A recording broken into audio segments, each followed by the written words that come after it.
So, Jarrett, you had what, Momokuri? Momokuri. The Zach's recommendation for me. I thoroughly enjoyed this one. The best way I can describe it is cute. What's it about? It is your I don't want to say typical, but it's your normal kind of romance anime. They first episode they skip right past the whole like will they won't they date is just the main girl let's call it Curry for your Yuki is her actual first name. Confesses her love for Senya, whose his last name is Momosuke. Mm-hmm. So Momokuri is their last names put together. It's a show. But she confesses her love for him. And they start dating. But a couple of things. One, so they're both in high school. She's a year older than him, so she's a class ahead of him. And she's a stalker, Oh. but in an adorable way, if that makes sense.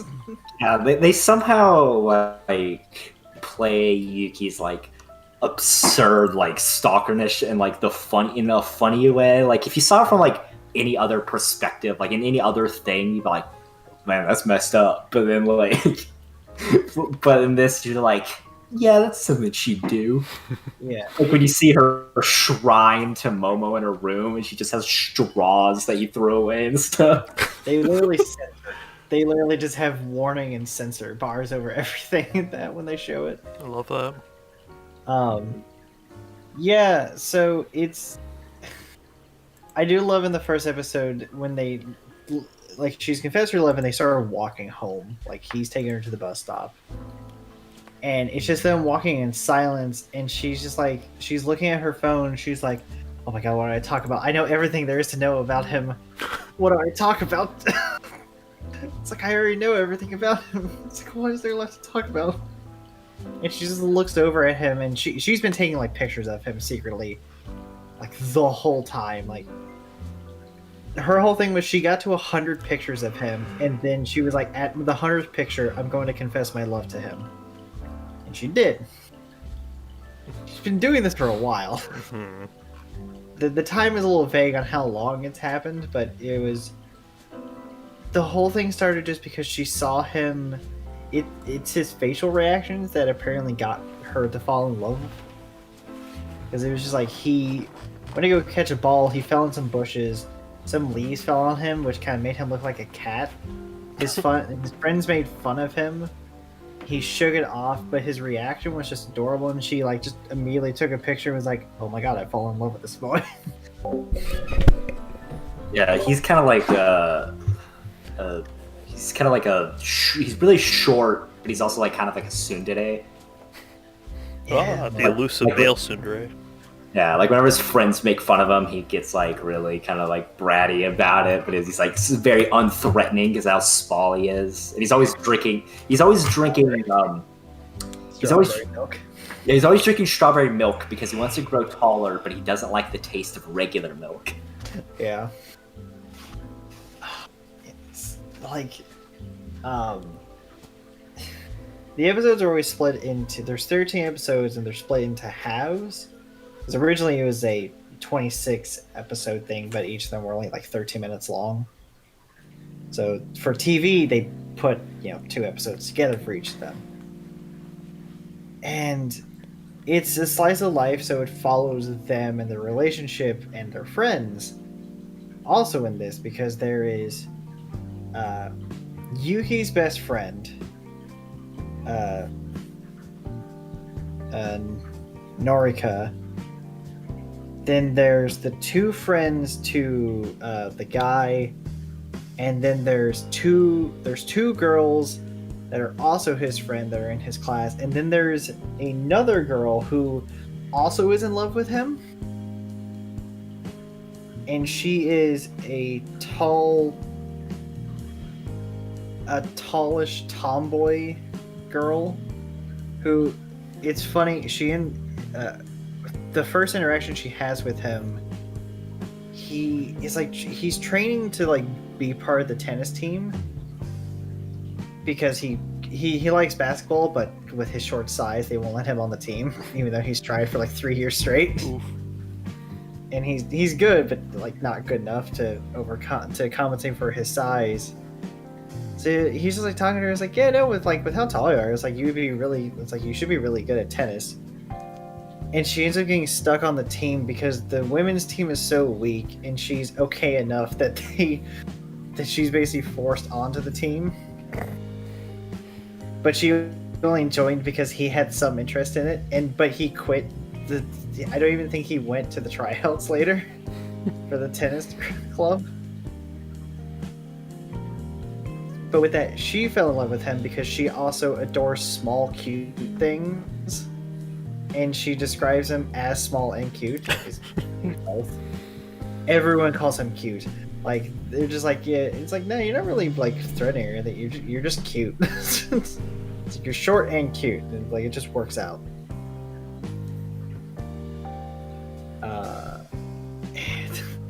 But the entire show is just their relationship, a normal slice of life thing where it's just, going through school and things outside of school.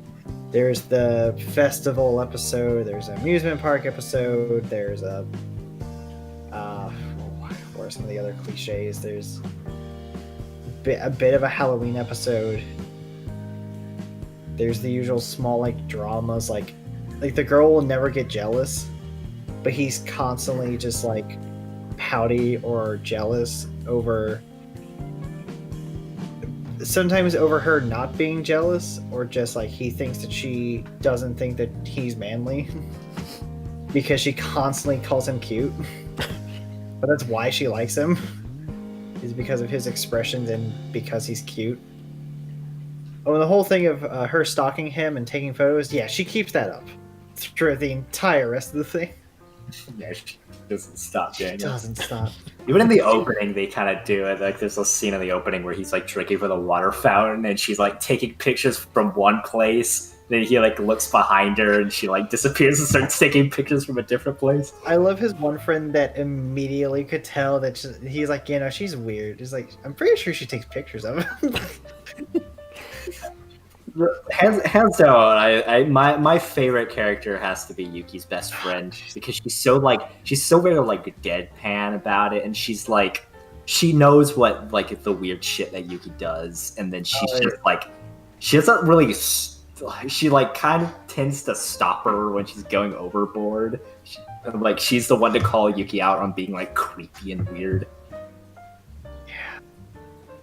She will play up some things sometimes. She's like, oh, maybe I shouldn't have said that. And it just sends Yuki into like a spiral or something.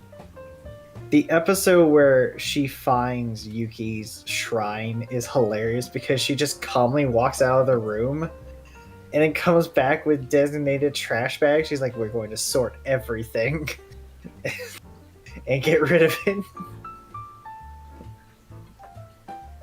She then ends up actually putting everything back.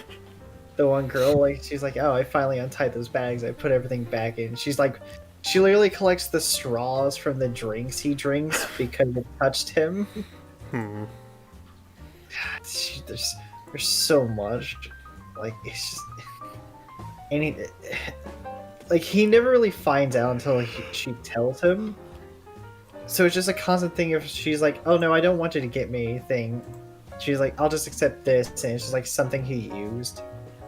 It's like a button or it's a straw or something, and he's just like, it's like, does she think I don't have money? So like, something with me. She's like, she doesn't accept like any of my gifts. She just like keeps taking all these weird small things. So he's a tsundere and she's like a stalker, and that's a very interesting dynamic. Well, she like, her personality isn't like based on the stalker thing. She's like kind of like shy in a way. Like, she's very like flustered and like shy, like about things that come like about him. Like she was very nervous to like confess to him and stuff. Mm-hmm.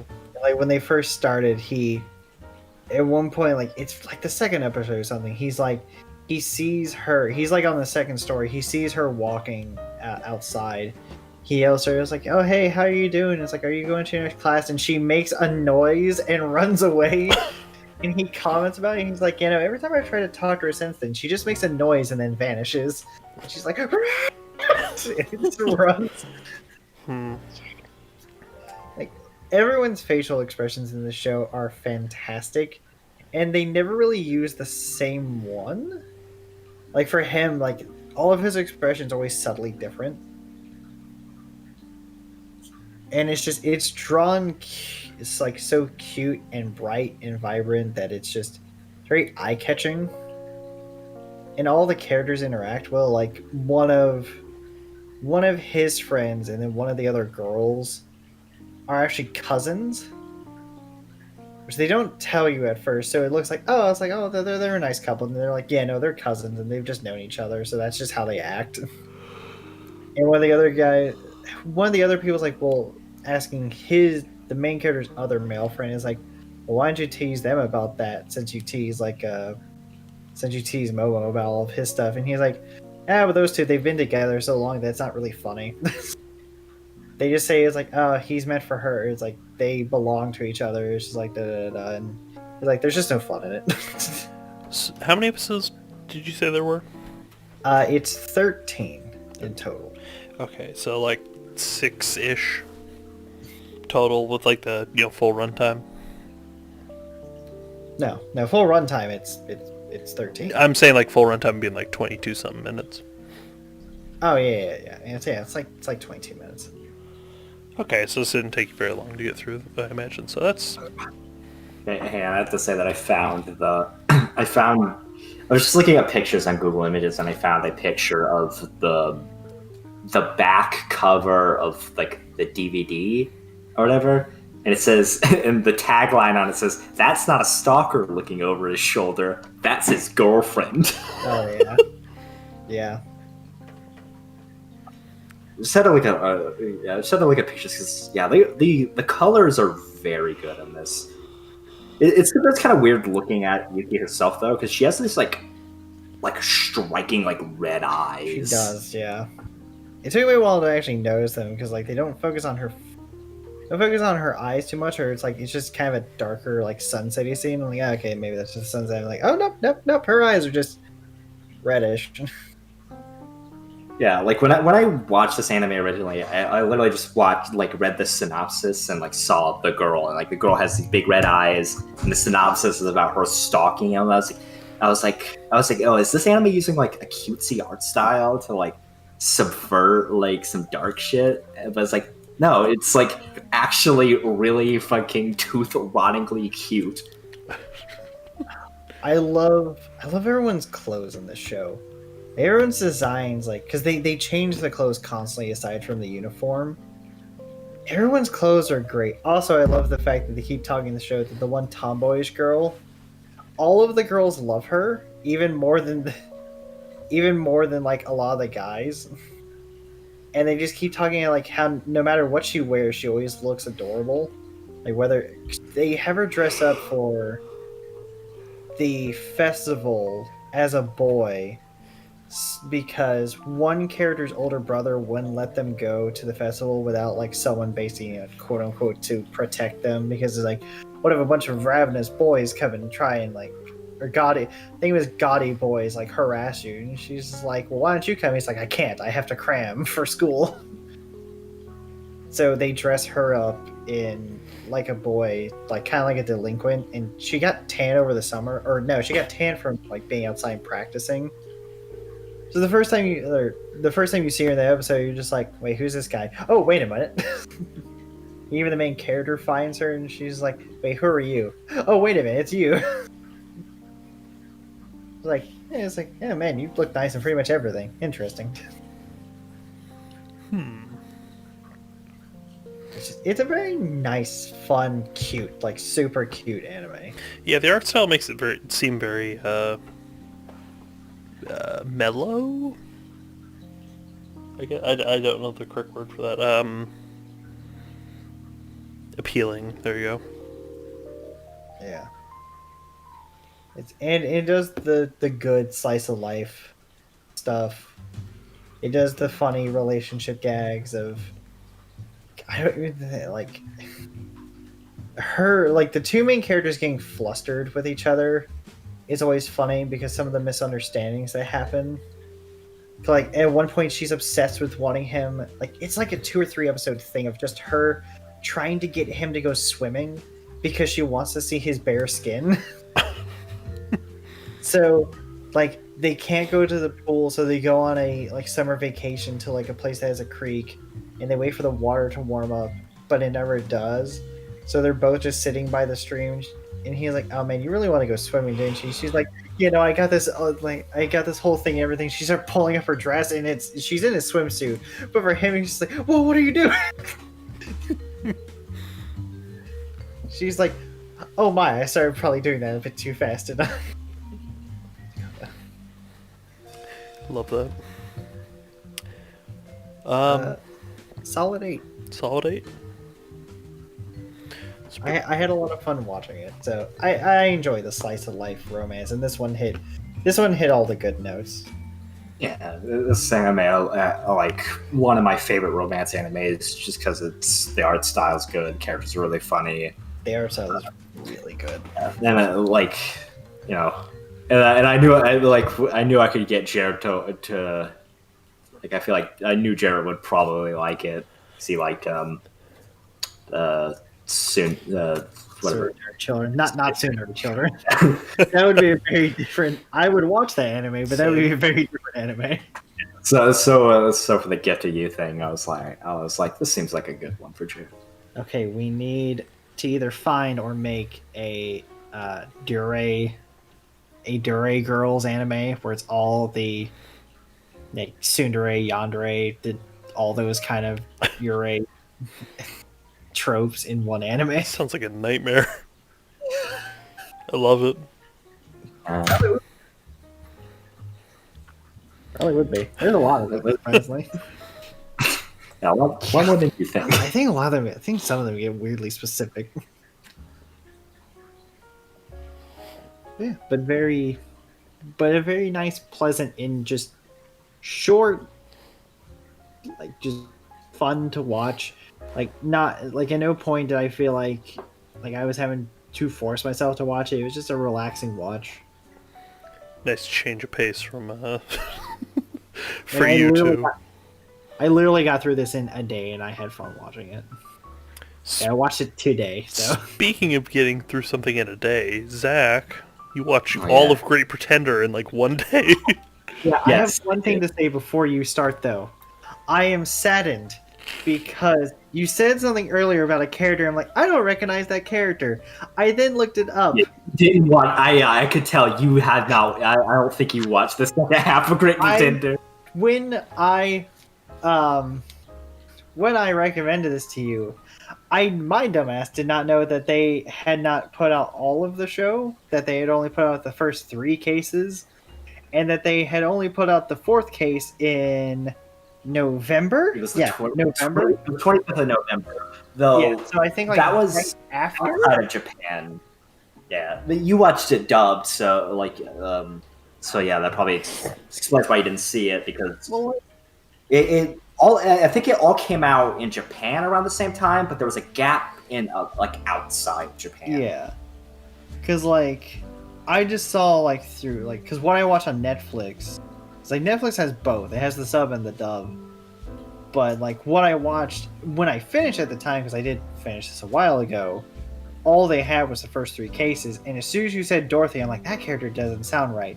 Looked at the wiki, I'm like, oh, cool. They added another case with like 7 episodes I didn't know existed, and I hate myself because I loved this show, and I'm glad that you got to see all of it, but now I hate myself because I didn't know about it, so I haven't been able to watch those episodes now. Yeah, like Anthony said, what is it?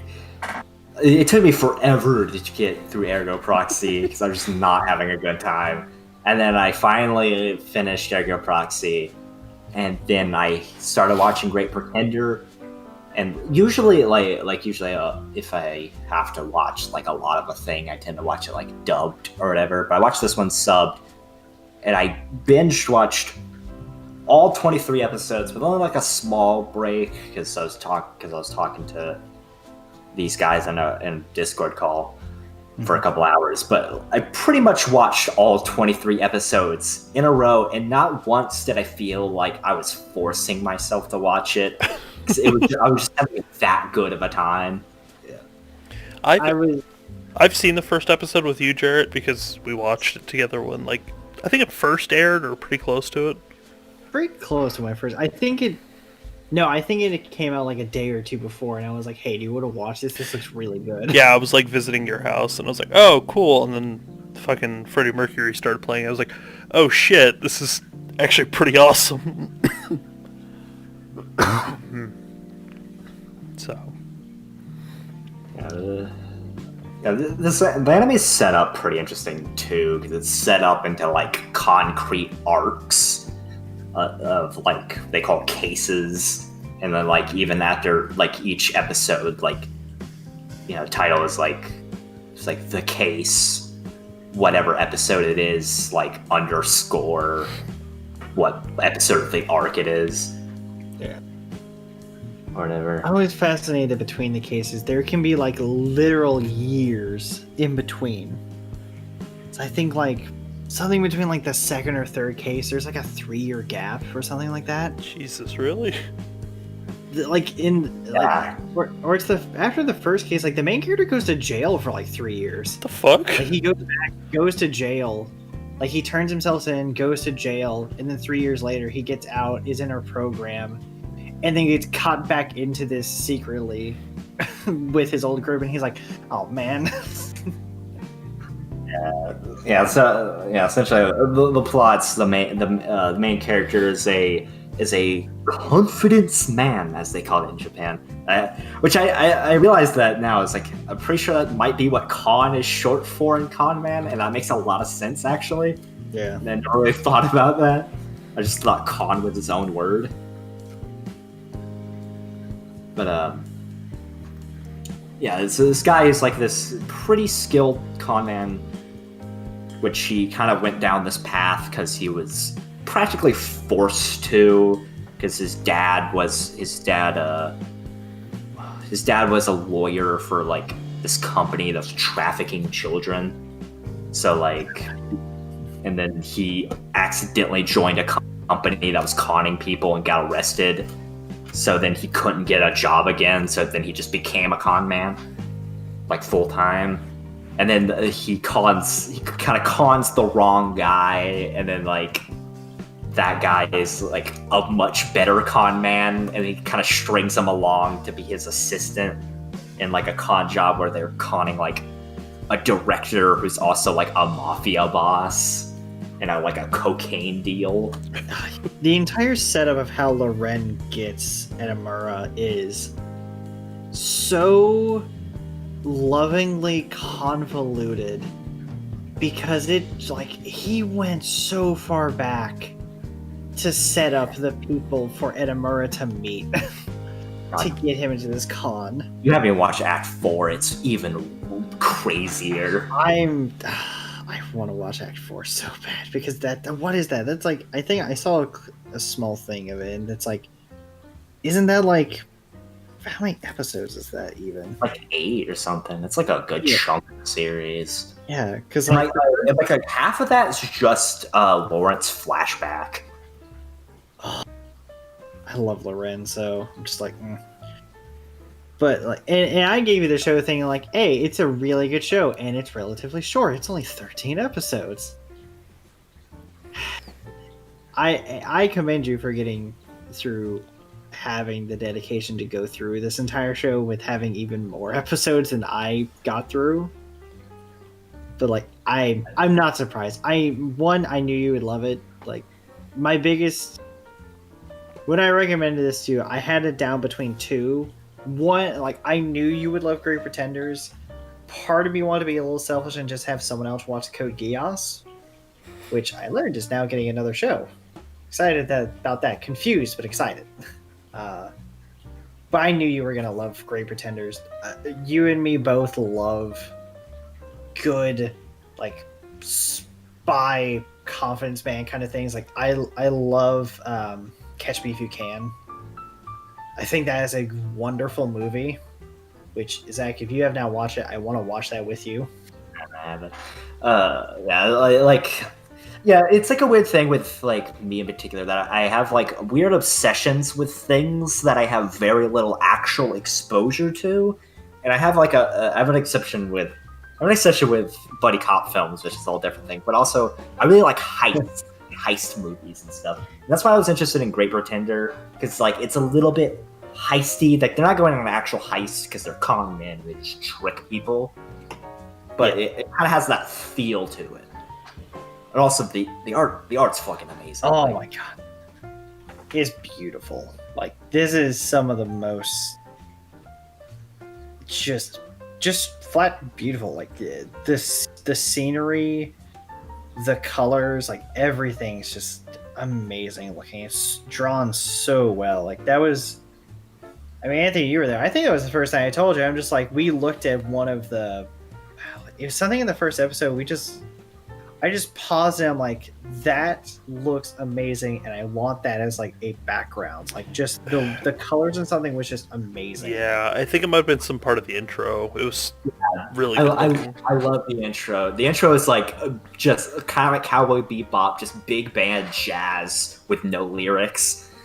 The intro was out. The animation for the intro was what also reminded me so much of Catch Me If You Can, because that's the intro for Catch Me If You Can is pretty much set up very close to that, where it's the like the silhouette of characters going through weird geometric shapes and like lines and stuff, and that just brought me like nostalgia back to that movie. I was like, all right, this is gonna be a good show about heisting. It's like each case is kind of like wildly different, and like I like how concrete they're split, kind of like JoJo parts or something, where you're like, okay, this is the new part. Like the first con is them conning an Hollywood director who's like a drug lord. A lot of stuff goes. And it's also the introduction to a lot of characters, and it really shows off like how weird, like how crazy of a character Lauren is, because like every time something happens, like it's something seemingly bad happens, it's usually always part of Lawrence's plan. Like Lawrence always like the whole first thing is like Edamura. Which is a funny running joke where everybody calls him Edamame. Yeah. But Edamame feels like he kind of feels like he's getting ahead, like he's trying to take control of the con and beat Laurent. But then it turns out always like Laurent's 5 steps ahead. Like he's always got something planned. And it's just like always like really crazy. And then, the second con, which I have to feel, I have to say, I feel so bad for like watching the whole thing. I almost feel bad for Edamura as a character, because he has no agency, kind of, because everything is part of Lawrence's plan. Edamura's like everything in Edamura's like life has been controlled by Laurent. Like Edamura almost has no control over like agency over his own life, because everything is part of Lawrence's plan. Yeah. It's like Edamura is like he pulls off the big con and makes a lot of money, but he gives away all the money and he turns himself in, goes to prison for a couple years and becomes a mechanic. And he's happy with his new life. He's like, oh, I'm a mechanic. And then his boss is like, here, I want you to work on planes. You seem like you'd be good at it. And then he starts working on planes, and he's like really enjoying it. And then it turns out it was all part of the Lawrence plan, so they could teach Edamura how to become a plane mechanic, so they could put him in his new con that needed a plane mechanic. And you're like, that's fucked up. Like, Yeah. so fucked up. I liked the first case. I didn't really like the second case. The second case felt like it was a little bit too much. There was a lot going on in that second case between the airplane racing, Abigail's backstory, the story of of Lewis, the wheelchair guy, and then just also the stuff with Edamura. It was a lot for that second case. Like, I liked Clark. Clark was a really fun character, but like Abigail's backstory was way too melodramatic. Like, it was just like anytime she was in a plane, we just see like the backstories of her life as like a soldier and like her parents dying in a bombing attack. Yeah. And it was way too melodramatic. And then like the plan just seemed like a little bit too much for so simple, because like they have Abigail become a really good plane pilot and make it to the finals of this plane race just so they can sabotage the plane race and have the guy who runs the show like bet his money in a gambling ring that they set up. It was like the whole stuff with Abigail seemed way too much for such a simple plan of just having Sam bet his money. Yeah. I did like Clark too. Clark was a very interesting character for that. Yeah, they bring back. I'm happy because they bring back Clark for like a small bit in Act 4. Case 3. I loved Case 3. Case 3 was good. I almost actually like teared up a little bit in the back and what's her face's backstory, because like her backstory is so good. Yeah. Oh, Cynthia's whole backstory is that she dated this struggling artist that like they were happy even though they were poor. And he's like, there's so many cute things where he's like, I'll buy you all of the cans of beans or whatever. Oh yeah. But then when but then when he starts to kind of give up his like morals to become like a counterfeit painter to make a lot of money, but now that he has all his money, he's kind of like lost his morals, and it's, they kind of break up, and it's kind of sad.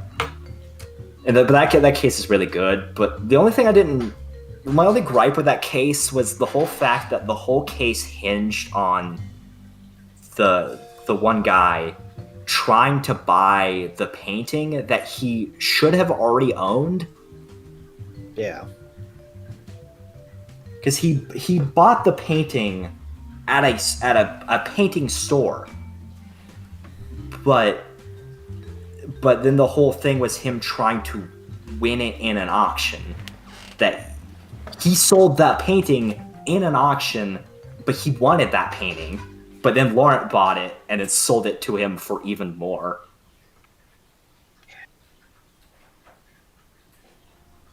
So, like, I felt like, even though I absolutely loved that case, that was, like, my major gripe with it, was that the whole thing was just based around him trying to get the painting that he should already have owned. Yeah, it's like, oh, you discover this painting. All right, now it's going to go for auction. It's like, you didn't buy it?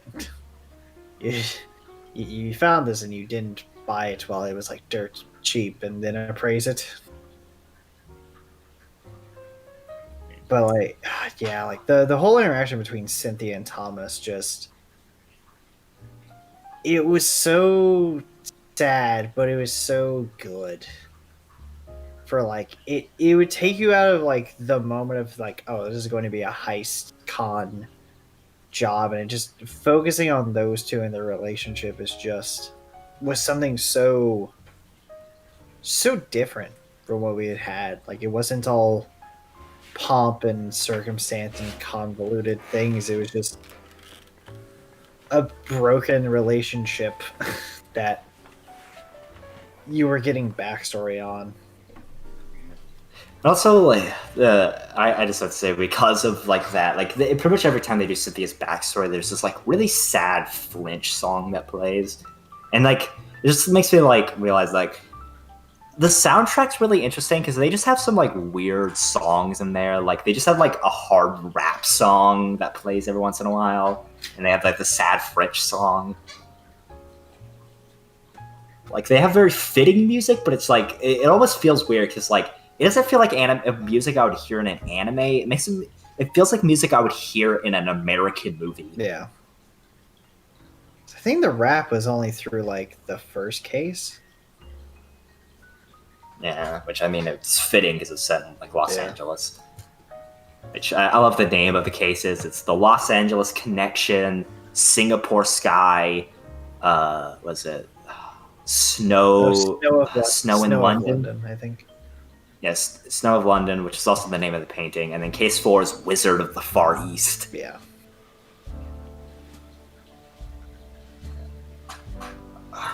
But you know, and case 4 is also case 4 is like absolutely bonkers. But and Lawrence's backstory is really really good.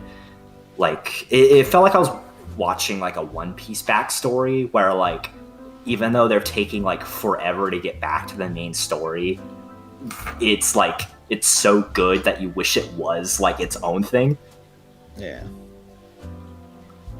Like you're just like a couple episodes into Lawrence's backstory, and you're like, man, I almost don't want this to end because it's that good. But no, this doesn't have a manga. Oh, it's sad.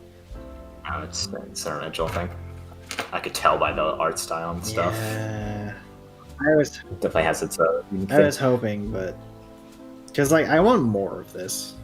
I want more of this shit. Oh, I feel like there's gonna be a second season because they had an after credit scene that was very like, huh.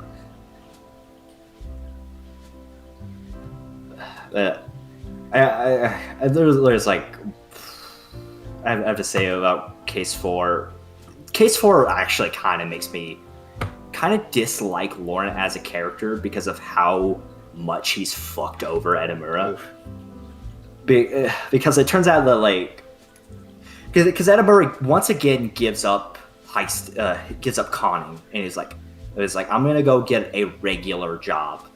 It was like I'm going back to Japan. I'm gonna live a normal life, and then he ends up getting this job, and then the job turns out to be human trafficking, like child trafficking. Oh, God. And then it turns out that Lawrence set it all up, and there's even a montage of showing how Lawrence set that up. And then like I was like, that's but like it kind of makes sense for a bit. Like you're like, oh, okay, Lauren has this all set up. Like, you know, Lauren has it set up so like Edamura can face his father. Oh God! All right, yeah. then. And you're like, oh, that's pretty good. But then like Edamura almost has like things done, and then like shit hits the fan. Like Edamura Edamura's like people start dying and stuff. They don't actually die. It just I'd say like it's very very clear it's part of like Lawrence's plan and all that. Like but the first case. Yeah, like there's a lot of like times where characters die and then they just like that was part of the plan, is like they faked their deaths. But it's like really fucked up because there's like a 2-month gap where Edamura thinks that his friends are dead, and he actually like starts to just be part of the company. Like he starts to actually like be part of the auctions of the children and stuff. And I'm like, that's immensely fucked up of Lauren, because we also learned that like this whole plan, it wasn't to help Edamura. It was all part of Lauren's revenge plot. Like Lauren has this intense revenge plot, and like he's like he fucking ruined, like, essentially ruined Edamura's life just for his own revenge. And Edamura points that out at a point. It was like you drugged me into this just so you could get your revenge. like for some reason Edinburgh was so important to this plot that he had to fuck him over so much. Jeez. Yeah, it was like. There's also a point where I kind of feel bad, like I feel bad for one of the people that they're actually conning in that, which is like the woman who runs the company, because like she starts to become sort of a mother figure for Edinburgh, and it's like almost kind of cute, and then you feel bad because like this is eventually like you're gonna end up with him conning her.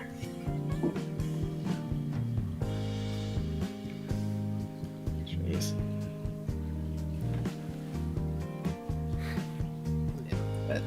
There's like I want to like Lauren, but Lauren's kind of a dickhole for screwing over Edinburgh like that. Great Pretender definitely sounds like a show I need to pick up at some point. Oh, absolutely. Out of all the shows on here, like,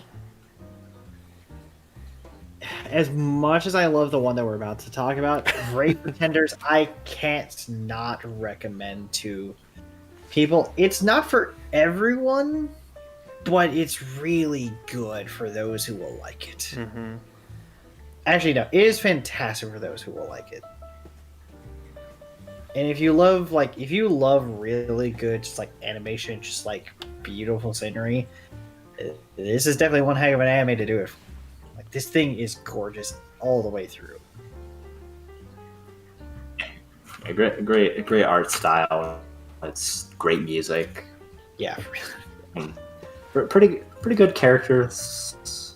I don't know. I kind of get tired of Abigail after a while. Her character's kind of, especially in Singapore Sky.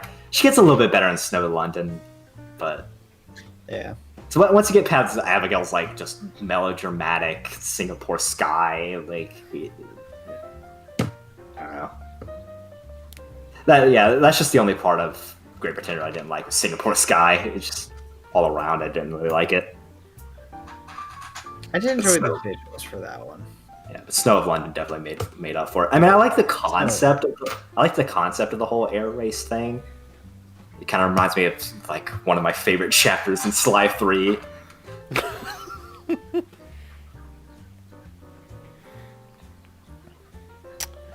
Well, all right.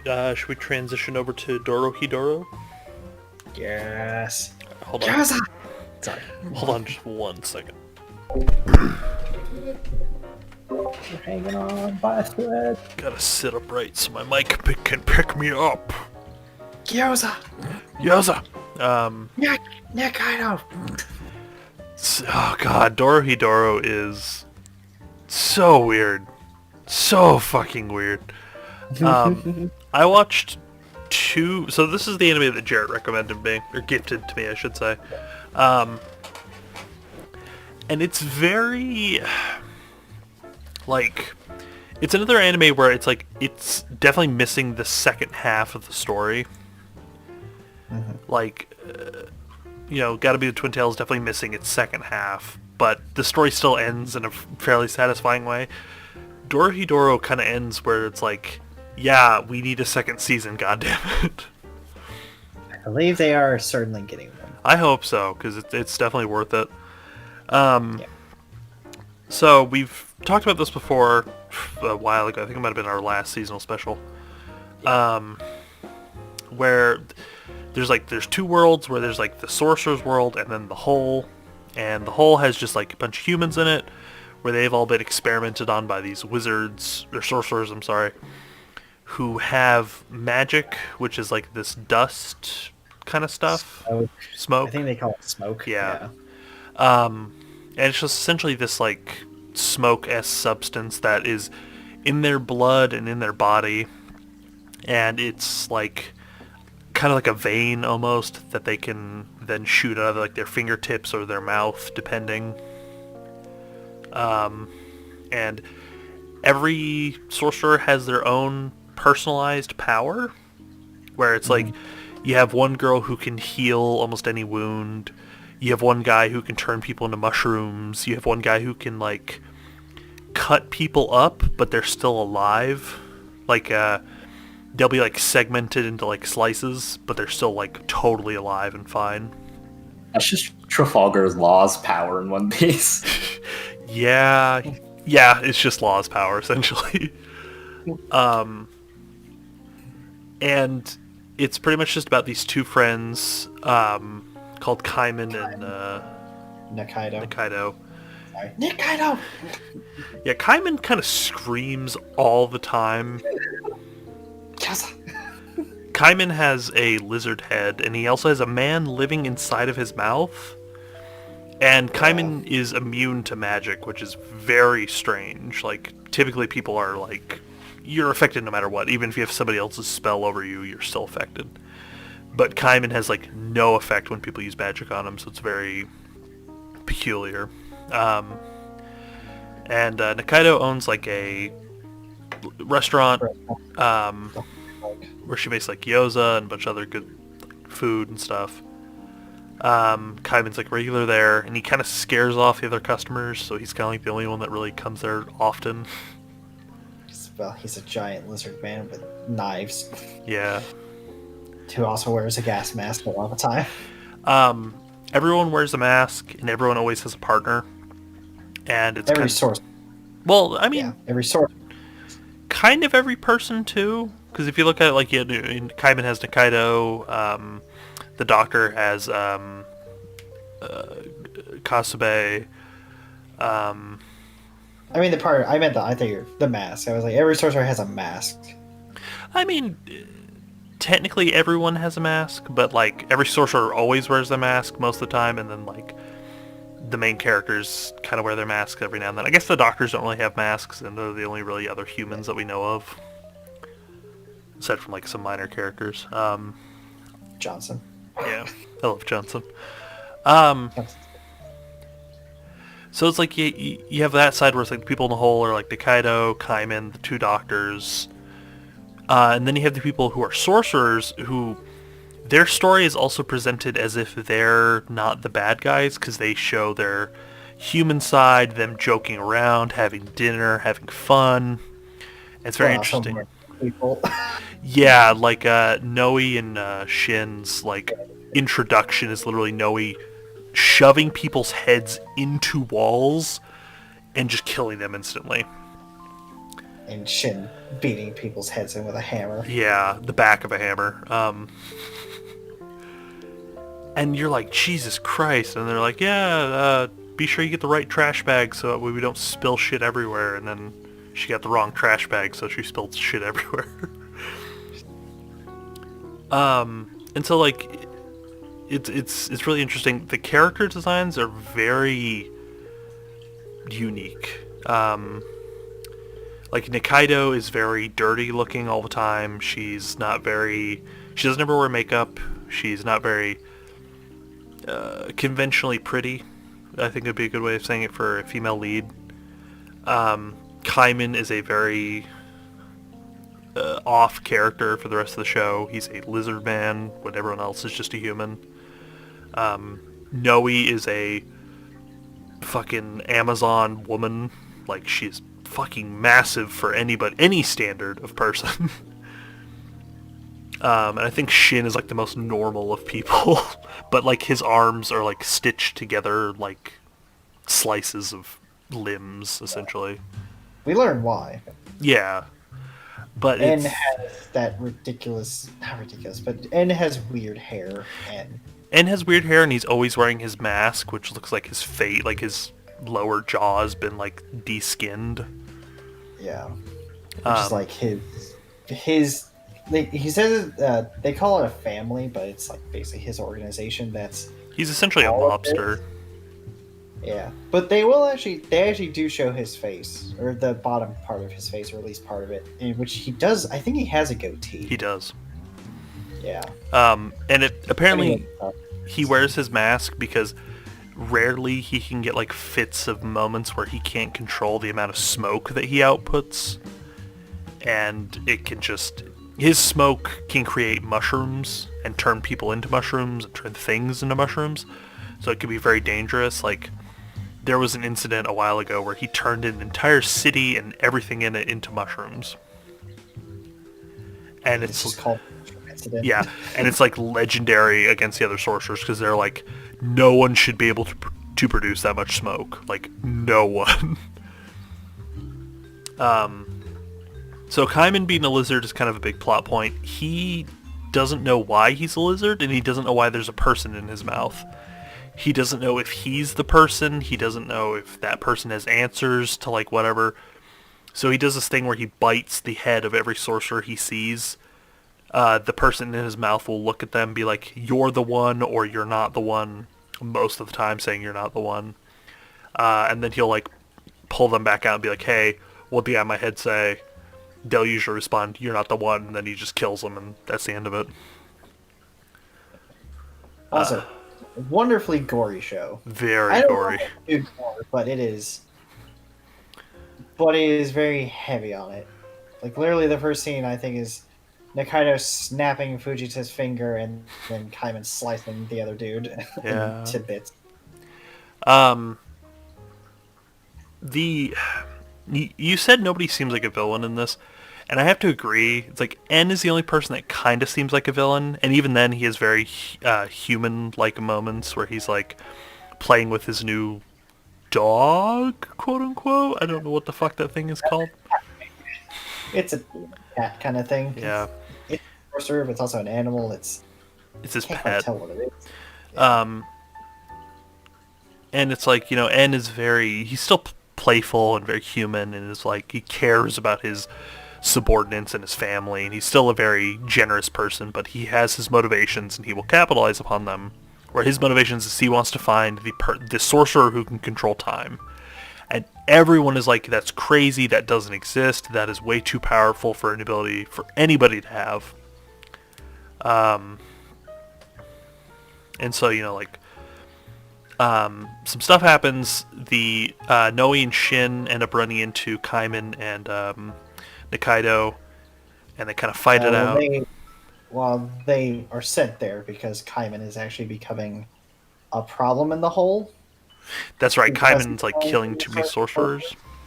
And Fujita, who's the guy with the long nose mask, tells Annabelle, like, hey, there's a lizard dude who's immune to magic, and he's just killing a bunch of sorcerers. And he Fujita's apparently like able to get back.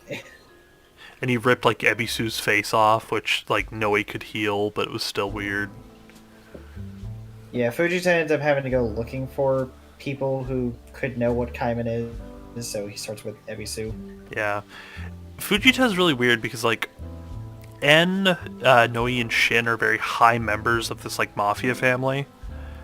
And then Fujita and Ebisu are like really low-ranking members, but N is very welcoming, and he's like, "Yeah, you're part of the family. It's fine." Yeah, like, Ebisu is actually kind of strong. Fujita has like nothing. Yeah, Ebisu's weird because I thought she was normal, and then like her face being ripped off was just what made her crazy, and then I realized, no, that doesn't make any sense. Yeah, no, that's just her. Yeah, Ebisu's very weird. She's very strong. Yeah. But like, and then like, there's a chance that Ebisu could have turned Kaiman into a lizard because Ebisu has the ability to turn people into lizards. But it's like, it's not necessarily confirmed. It's just very thought that might be what it is. But they also do state that Ebisu sells her smoke.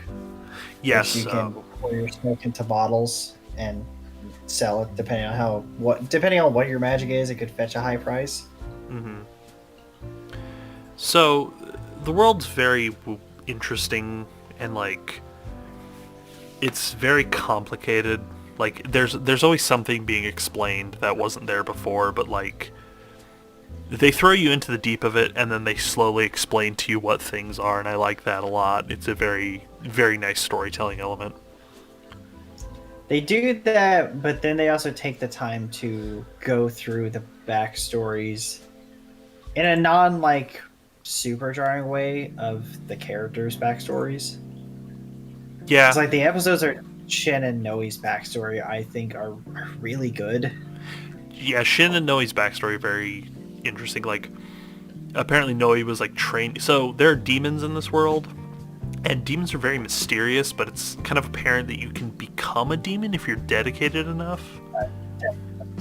What? Devils, not demons. Or devils, I'm devils, sorry. Not. Because there is, for some reason, a big distinction between them in this one. Yeah, and so Noe was training to become one, and like she had to wear like 400-pound armor and like do a bunch of crazy fucking tasks and shit. And then her final task was she cannot use magic for a year. And it's like 3 days before her year comes up, and her and Shin are like having a meal together, and then they get attacked by these two guys who are like Rival gang? Yeah. Rival mafia members or something like that? So there's a thing called like a contract, which I'll explain in a minute, but they essentially wanted to sign contracts with them, and so they were like going to kidnap them. They essentially cut Shin in half. And Oh, it was those two guys, wasn't it? yeah, it was those two guys. Oh man, I forgot that they had done it that early. Yeah, no, it is those two. And Noe has healing magics. Like, her magic is not offensive, so she's just very brutal with everything else. But Shin is fucking dying, so she's like, I can save him, but it's going to break my contract with these demons. So, whatever, Shin's more important than what I was doing. So Noe essentially... Literally worth of more than several years worth of effort. Just thrown away for a friend. And this pretty much permanently signed Noe and Shin's like friend certificate, where they're like, yeah, we owe each other everything. So there's this thing called the Blue Night, where the Blue Night is when sorcerers determine which partner they're going to have. And a partner is significant. 4 years? What? I think it's like 4 years. It's every 4 years. It's one night every 4 years. And they have to sign a contract with a demon? Or is it a devil? Devils. They're always devils. Yeah. They have to sign a contract with the devil. Sorry, they have to sign a contract in a devil's house. And essentially the process is they go up to this big, like, black house. That's floating. It's like floating in the middle of like this theme park. It's really weird. And there's just some dude bro devil in there. He's like, hey, what's up? You guys want to sign contracts? Cool. You guys are going to be partners after this. And he essentially sets a handle on your chest, opens your chest up like a fucking drawer. You know how Rohan does his thing with the Heaven's Door? Yeah, it's like that, It's like but with that, flesh. But yeah, and not pages. And then he pulls out like a fleshy piece of paper, and he sets it down in front of your partner, and your partner signs their name on it and puts it in themselves, and that means that you guys are partners. Now, what it means for certain people is that you now have a powerful ally. What it means for because Shin and Noe are partners, and I think what it means for them is more of like a symbol of like, hey, we'll protect each other, we're, allies and all this shit. But N is looking for the sorcerer who can control time. At some point, Nikaido kind of reveals like, hey, I'm actually a sorcerer, and I am the sorcerer that can control time. And so N kidnaps Nikaido and is like, you're going to be my partner. The devils force a contract signing, because essentially if one party is agreeing, the devils will force the second party to agree to it. Because the devils are also like, oh, hey, a sorcerer that can control time. That's interesting. Yeah. Devils are very weird with how they decide shit. Also, considering there's also a devil that's constantly helping Nikaido. I said he helped her get away from the sorcerer world. Yeah. And he's just basically been her friend for a long time. Well, there's a devil that's helping N all the time, and then there's a devil that's helping Nikaido all the time. Yeah, the dude bro. Yeah. Just the devil who's just wearing a hoodie. His hands are in his pockets. Just. And so this is kind of when it makes no sense, is when you sign a contract with somebody, you then have the ability to control your partner, but they don't determine how the fuck that works. So N is always in control of Nikaido after this point. But it doesn't make any sense why Nikaido can't control N, because technically they would have the same abilities if the rules that he just explained a second ago mattered. but it seems to be implied that like whoever the devil favors gets the power in that relationship. It's weird, but yeah, you go with it. I forget, how did they kind of break the hold? Because like currently Nakaido is like okay-ish, but she can't go near N. Yeah, so the devil that Nakaido is like friends with, which they never explain the backstory, but they've known each other for a couple of years. They'll probably get to it. Yeah. I'm at that point in the manga, and like literally where this one leaves off, which is halfway through the manga series, so they'll probably explain that. He pretty much rips the contract, or ends like contract out of Nakaido, but the problem is like if Nakaido ever sees N again, the contract will immediately reform and everything will go back to normal. Oh yeah, that's right, because he puts it into the other guy. Yeah, he gives it to like this weird bird guy who's like obsessed with N. He's like wants to be his partner all the time. He changes the bird dude to look just like Nakaido. Yeah, to essentially fool them. Like the devil is like weirdly obsessed with like helping Nakaido. It's a very interesting dynamic, and I want to learn more about this demon or devil. But like, I don't know. Like, N is obsessed with going back in time to stop this event from happening. Or to know what happened to... Yeah. The way he put it was like N is very big into making his own movies. Yeah, he makes like his own movie and his own like soundtrack and like... I love N. He's kind of just the mafia boss from Great Pretender. He's a mafia boss, but he also makes movies. He had like his own chain restaurant that like had his like soundtrack playing on loop every now and then. Like, oh yeah, cause I remember Shin talking about it. I was like, man, that song is awful. But like, it's Dorohedoro's really, it's very weird. It's very good. I want a season 2 just like see where the fuck it goes, and I feel like season 2 is gonna pick up a bit. I know you keep talking about the Alice in Wonderland references that you keep seeing. Yeah, so like N sits on top of giant mushrooms and he smokes a hookah, which is just a straight up reference to the caterpillar from Alice in Wonderland. That's not even subtle. No, not at all. That one's not subtle. The one that you told me later that I didn't even think about was the fact that Kaiman dresses as a white rabbit to go into the sorcerer world. Yeah, which is really weird. And Nakaido dresses like a black cat or a black rabbit, which is like the hare. Because there's 2 rabbits in Alice in Wonderland. There's the hare at the tea party, and then there's the white rabbit, which is always keeping time. And then there was like a third one at some point, which I don't remember. I don't think it was a huge one, but it was just very interesting to see those like pop up because I'm oddly obsessed with Alice in Wonderland. Yes, you are. I have my moments.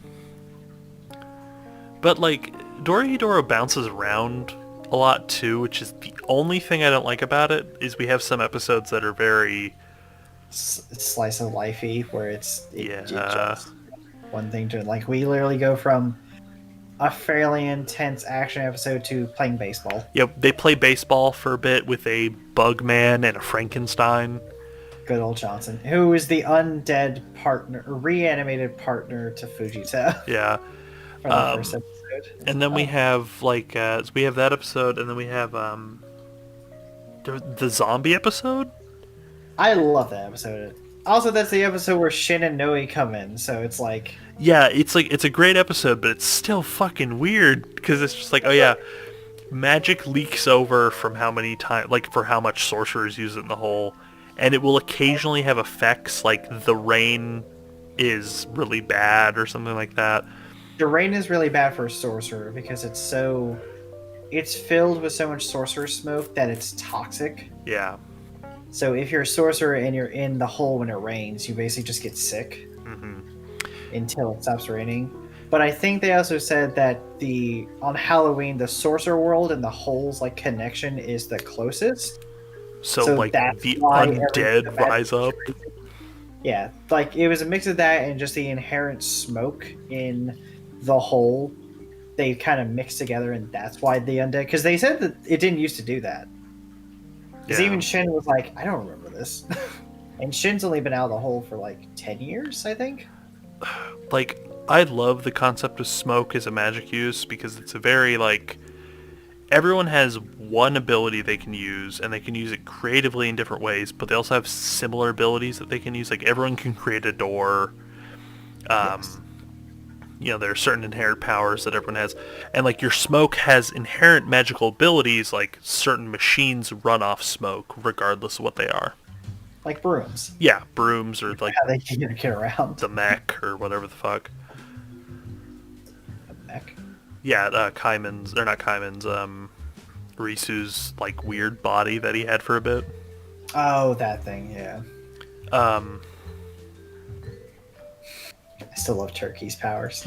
Yeah, Turkey is like this person who can just make dolls out of food, and it's weird. Because it's, as they describe it, it's literally making like a duck roast, but you infuse the smoke of the... You have the person who wants to have the doll made, you take some of their smoke, because that controls their essence and their desire of what they want. You pour that over the stuff, you put it in a giant magical oven, and it makes a literal human replica doll of that person. So the example they did was Shin gave some of his smoke, so Turkey made a giant naked thing of Noe, because they don't have clothes to begin with. Yeah. And then they made the one for Rizu, who's the guy inside Kaiman's head. Because they also later... Though I'm confused. The whole thing with Kaiman... Kaiman thing's interesting because, like, we find Rizu's head in a safe. Yeah, it's like... His head is in Kaiman's head, but his decapitated head's also here. Like, what is going on with this? Kaiman is one of 3 people, and we don't know which person he is yet. And that's what's amazing, is because he's... So there's a person living inside of Kaiman, apparently. There is... that... So there's this guy named Risu, who is the guy living inside of Kaiman. Risu was like a big member of these guys called the Cross-Eyed Gang, because they all have crosses over their eyes. And they're just weak magic users. Yeah. They could probably barely make smoke, is how they describe them a lot of the time. Kaiman has amnesia, so he doesn't remember anything. So Kaiman is either Risu's best friend, which I don't know how the fuck that would work, but it's been kind of hinted at. Or he's possibly the boss of the Cross Eyes.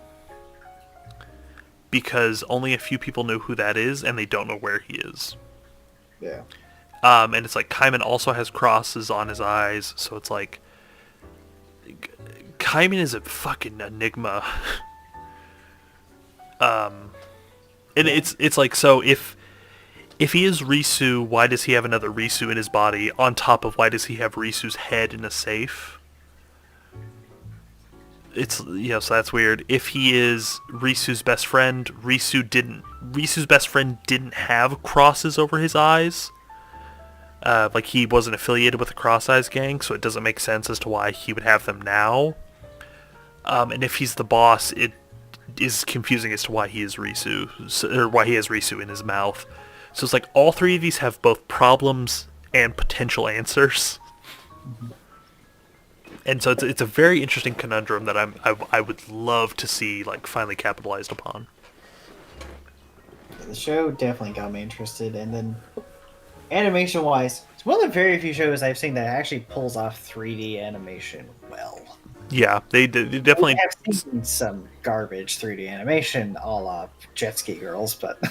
Jet Ski Girls, Berserk... Yeah, Berserk. They spend a lot of time, like, really caring about how they walk and, like, their fight scenes. The fight scenes are amazing. Like, oh, I love the fight scenes and the music. Mm-hmm. Like, I love Welcome to... I think the official title is, like, it's Welcome to, and then it's a bunch of Japanese characters, but I think it's called Welcome to Chaos. It's like the American translation, which is the OP. I love it. And then I love the second EP, which is Night Surfing. Mm-hmm. But all of the songs are done by No Name, which is like parentheses K parentheses NOW I gotta make sure that I'm saying that right because I feel bad if I get it wrong. Yeah, it's Jesus. So it's parentheses, capital K, parenthesis, capital N, lowercase o, capital W, underline, underscore, then the word name, all capitalized.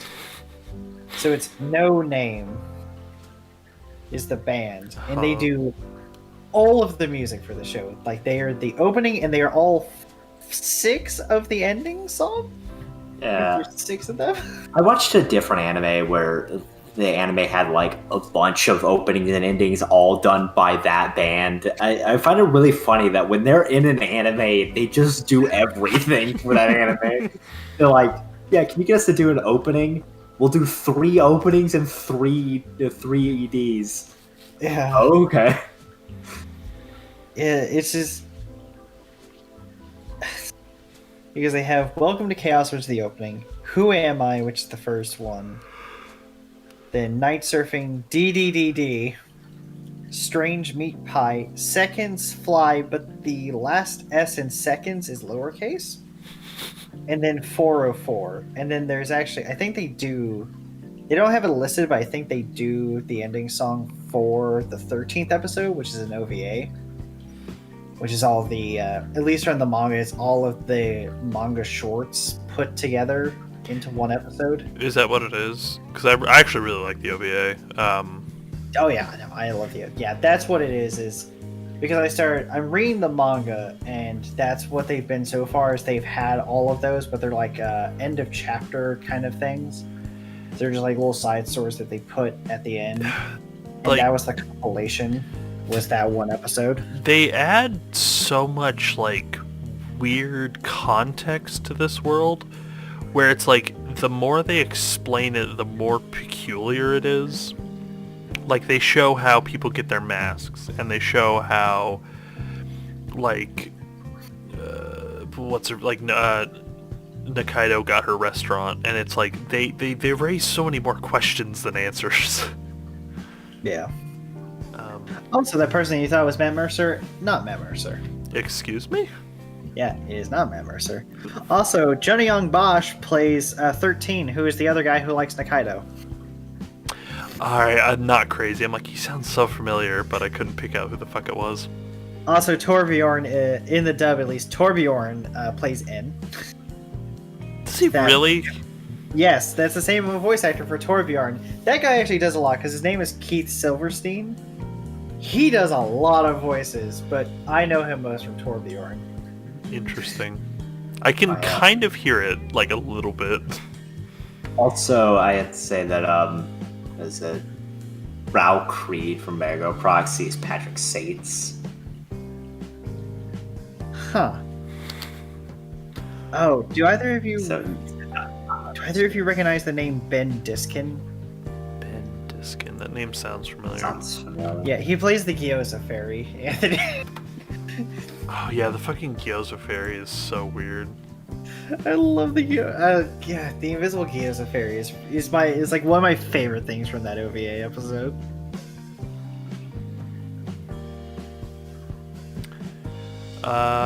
He is, God, he's in a lot of shit. He's in BNA,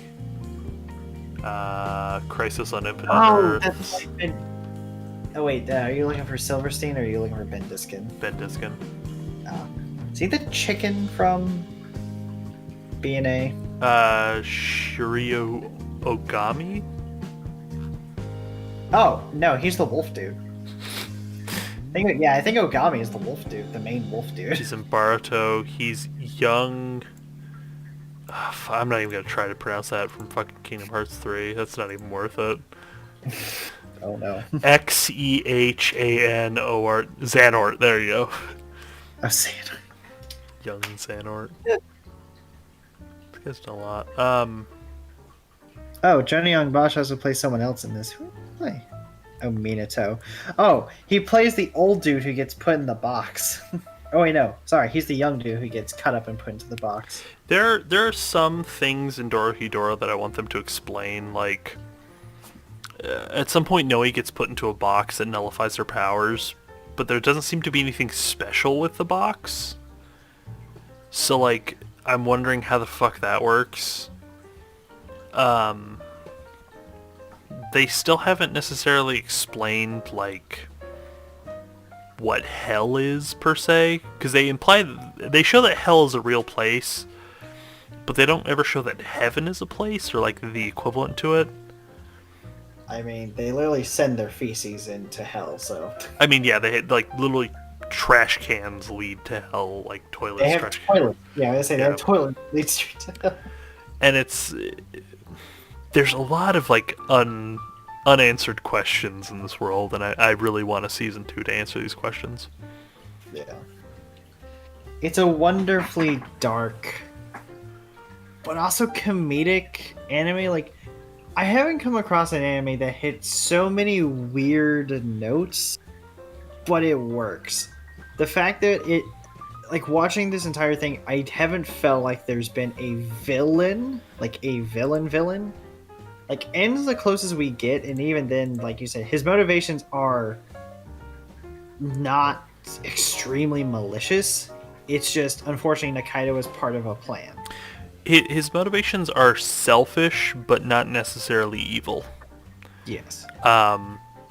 His means to an end are odd, because, like, when they were showing his backstory, they were showing, like, what he went through and what he did, and it's like, none of that was evil.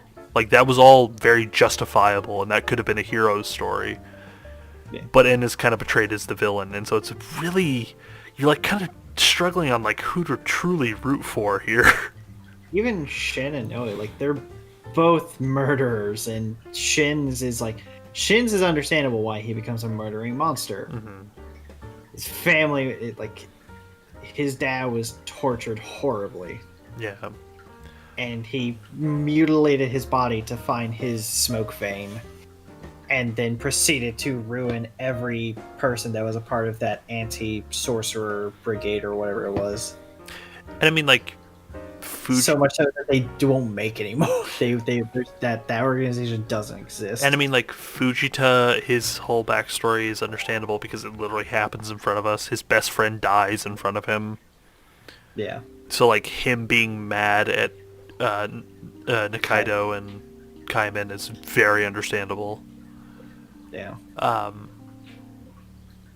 And it's really hard to point fingers, because it's like, yes. They say in world, sorcerer's bad, whole people good, but, like, it's just kind of a matter of perspective. Because not all sorcerers are bad and not all whole people are good. Yeah, like, like, Shin and Noe, like, they are both murderers. Don't get me wrong.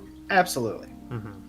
But the relationship that they show is just weirdly wholesome and endearing, and it makes you want to care about them. You're like, this girl just put somebody's head through a wall, and you're like, aw, she's cute. Yeah. It's like, oh, it's like things like that, and then the fight scenes. Mm-hmm. Like the Noe and Shin's combo move, and then Nakaido fighting the one dudes and then popping the one dude's eye out and stepping on it. Or no, sorry, it's actually his friend who steps on it. It's like, oh, dude, my eye. Oh yeah, we didn't even talk about how the fucking sorcerer's powers are a demon tumor that it manifested.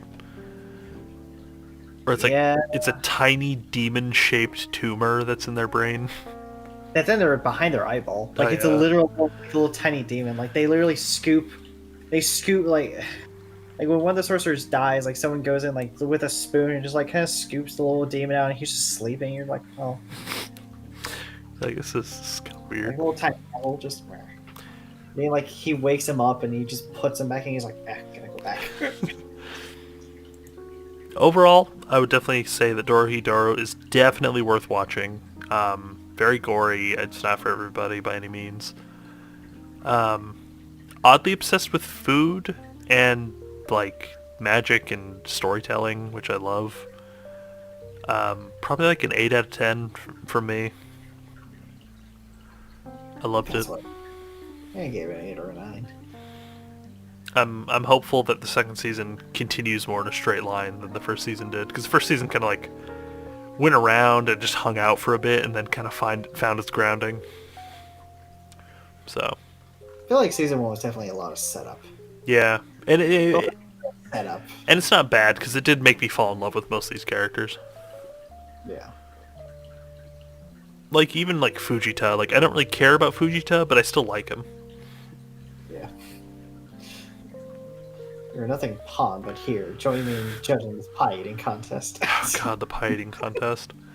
I'm not like particularly interested in watching Dorohedoro, but I do have to say that I do love like in things just like very, very casual gore. You're just like they don't make like a and like that looks like it probably has that. Yeah. Yeah. Kaiman Yeah. literally does just have Right. somebody's face hanging off of his mouth at some point, and he's just like, "Yeah, what's up?" Yeah, it's like I just love it. Like you're just don't make a big deal about gore. It's just like that's there. Huh. Like it's like part of their life, so they're just like it's not a big deal with them. It's not a big deal for the audience. I would say check it out if you have some free time and this sounds interesting to you. The world is infinitely amazing in my opinion, and I'm very interested in it. Like every episode teaches you something new about this world, and I want to know more. So I am both in the manga and the show. The episodes are called Curses. Which I like when shows do that, when they make the episode or the season or something close but kind of unique. Like Ruby with volumes, or this with curses, or there's some other show that had a special thing called for like the episodes or the season. I Can't mean, remember. Food Wars second plate, Oh, yeah. or whatever the fuck it was. Yeah, the course. Yeah, every episode's course. I mean, Great Pretender kind of had it well, where it's like case 1-1-1. Yeah.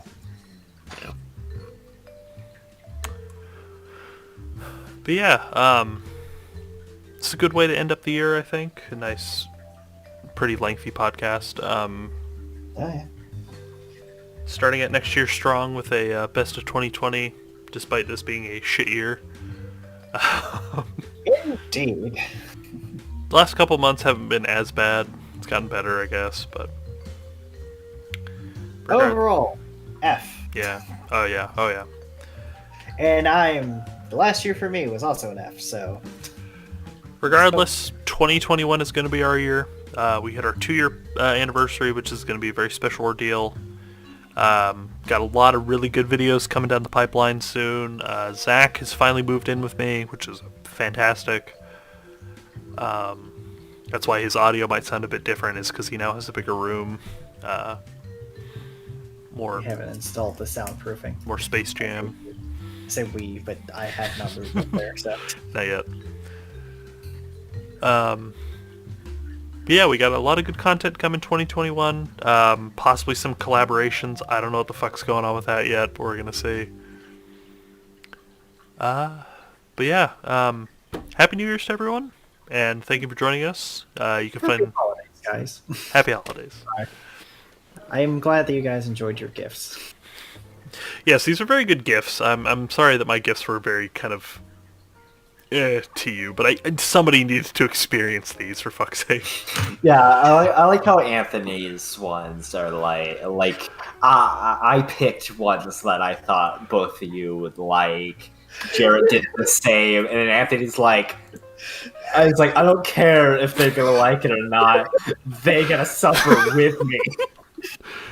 I would like, unfortunately, yes, I would say that you suffered through ergo proxy, but I got mine early in the year, so with the great aura debate. So I genuinely can't tell, because I have a fondness for bad media, as you know. Yes, I love weird. terrible movies. I love terrible books, terrible comics. They're just, it's my bread and butter. But I don't feel that way with anime, but that might be like a subconscious thing where I'm just like, oh, it's so good, but it's like so bad. And I say that realizing that Bleach got canceled before it got finished because of how bad it was. And it's like, You like that. it's my favorite anime, so. Yeah, I have Boogeyman Tori now, and Zach now has Ergo Proxy. You've scarred us both. Anyways, happy holidays, everyone. Merry Christmas to you all. Happy Kwanzaa. Shalom. Festivus to the rest of us. Happy Chrysler. Whatever they celebrate in Canada. Fucking Moose Day. Shout out to Australia. Shout out to Australia.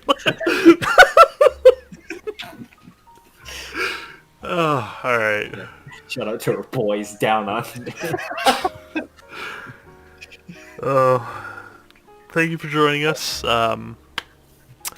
You can find links to everything linked up down below, along with our Twitters and other social medias if you feel like following us. As always, we post twice a month, and we'll occasionally have a special episode, so be sure to stick around for that. Next time, be sure to join us, for we'll be talking about Best of 2020. And 2021, we are going to have a bunch of goodies, such as extra slices, possibly spin-off podcast topics, collaboration deals, and a whole bunch of other stuff. So please stick around. Please check it out. It's going to be great. And as always, have a good day. Bye, Internet.